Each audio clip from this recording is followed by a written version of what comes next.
আজকের এই মহান দিনে শিবরাত্রি উপলক্ষে সারা ভারতবর্ষ যখন পূজায় অর্চনায় একেবারে পরিপূর্ণ, সেখানে আমরা এমন এক শিল্পী মহাজ্ঞানী মানুষকে আমাদের মধ্যে পেয়েছি।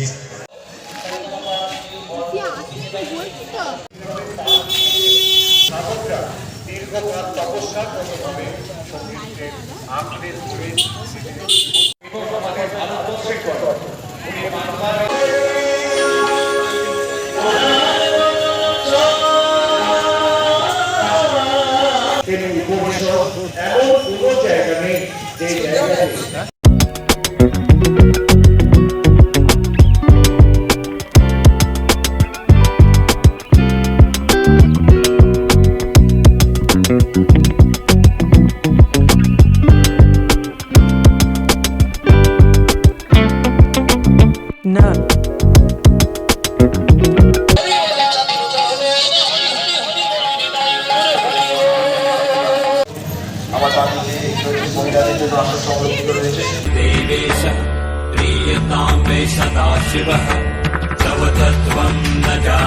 আমরা পুষ্প বৃষ্টি এবং এর মাধ্যমে আমরা পেয়েছি সকলের প্রিয় মানুষ, আর সারা বাংলা নয় সারা বিশ্ব জুড়ে যাকে ধন্য ধন্য করছে, যার গান, যার কথা, যার কণ্ঠস্বরকে শোনার জন্য সেই কিশোর পদ্মপলাশ এই মুহূর্তে আপনাদের মধ্যে একটা জোরে জোরে উলুধ্বনি এবং আকাশ বাতাস মাপি একটা জোরে হাততালি হোক।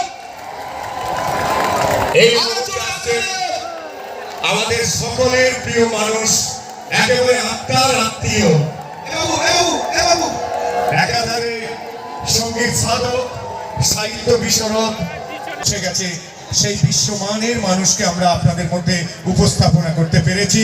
আজ আমাদের বাচ্চাদেরকে পড়াশোনা করানোর জন্য বিদ্যাপতি এত বড় একটা পণ্ডিত হয়ে শিশুরা যাতে শিক্ষা পায়, নীতি শিক্ষার জন্য তিনি গল্প তৈরি করতে শুরু করলেন। সেই গল্পগুলো প্রত্যেকটি বিদ্যাপতির গল্প সংকলন করে সংগৃহীত করে একটা গ্রন্থ আকার দেওয়া হয়েছিল। সেই গ্রন্থটার নাম হচ্ছে পুরুষ পরীক্ষা। তার রাজত্বে 2 বছরের খাজনা বাকি আছে, দিতে পারেনি বলে ওই নবাব 2টো লোক পাঠিয়ে দিয়েছে এবং সৈন্য সামন্ত পাঠিয়ে দিয়েছে, যা শিবসিংহকে ধরে নিয়ে। 2 বছর ধরে খাজনা দেয়নি, এই শিবসিংহকে মৃত্যুদণ্ড ঘোষণা করা হলো।